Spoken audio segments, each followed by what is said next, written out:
Friends, வணக்கம். Welcome to நம்ம வீட்டு ஃபுட். இன்றைக்கி நம்ம கிச்சனில் ரேஷன் ரவை இருக்குல்ல, அதில் வந்துட்டு பொங்கல் செய்யலாம்.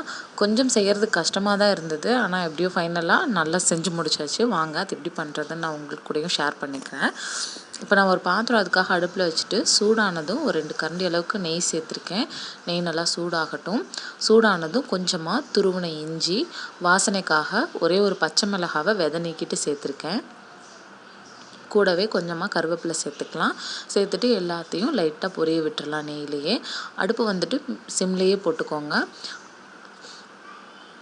இப்போ இதெல்லாமே நல்லா பொரிஞ்சதுக்கப்புறமா நான் மிளகு சேர்த்துக்கிறேன். மிளகு வந்துட்டு ஒரே 1 டீஸ்பூன் மட்டும்.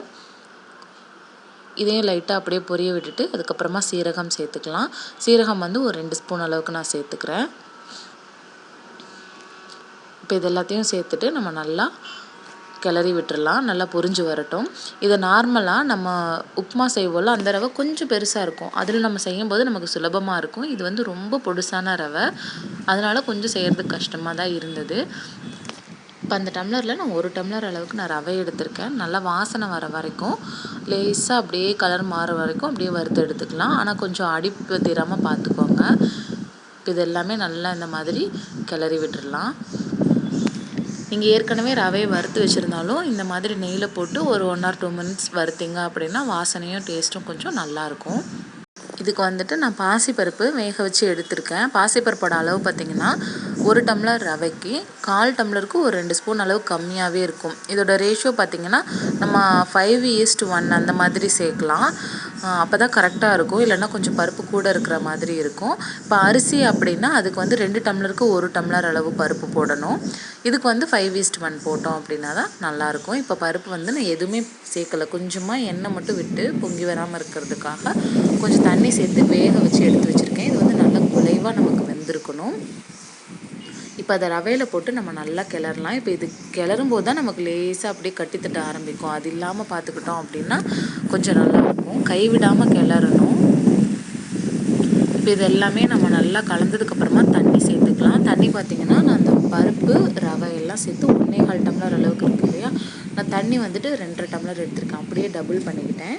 இப்போ இது எல்லாத்தையும் நம்ம அந்த ரவை பாசிப்பருப்பு கூடயே சேர்த்துட்டு கிளறி விட்டுடலாம். அடுத்ததாக நம்ம பொங்கலுக்கு தேவையான அளவுக்கு உப்பு சேர்த்துக்கலாம். உப்பு பார்த்துட்டு நல்லா சேர்த்துக்கோங்க. சேர்த்துட்டு நல்லா உப்பை நல்லா கலந்து விட்டுட்டு டேஸ்ட்டும் பார்த்துக்கோங்க. நம்ம இதுக்கு சைடிஷ் வந்து சாம்பாரோ இல்லை தேங்காய் சட்னி எதாவது பண்ணியிருப்போம். அப்போ வந்து நம்ம கரெக்டாக பேலன்ஸ் ஆகிற மாதிரி பார்த்துக்கோங்க. இப்போ எல்லாத்தையும் சேர்த்து நல்லா கட்டிப்படாமல் கையெடுக்காமல் நல்லா கிளறி விட்டுட்டே இருந்தோம் அப்படின்னா பொங்கல் வந்துட்டு ரெடி ஆயிரும். நம்ம இந்த ரவையில் செய்கிறதுனால கொஞ்சம் பிசு பிசுன்னு தான் இருக்கும். பட் ஆறுனதுக்கப்புறம் வந்துட்டு பர்ஃபெக்டாக ரெடி ஆகிடுது. நான் அதையும் உங்களுக்கு காமிக்கிறேன்.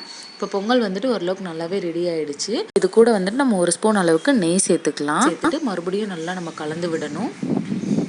அங்கங்கே அந்த பாசிப்பருப்பு வேக வச்சாலும் அதனுடைய கட்டியும் இருக்கும், ரவையோட கட்டியும் இருக்கும். பார்த்து எல்லாத்தையும் நல்லா அப்படியே கரண்டியாலேயே அமுத்தி விட்டிங்க அப்படின்னா நல்லா நமக்கு கலந்து வந்துடும்.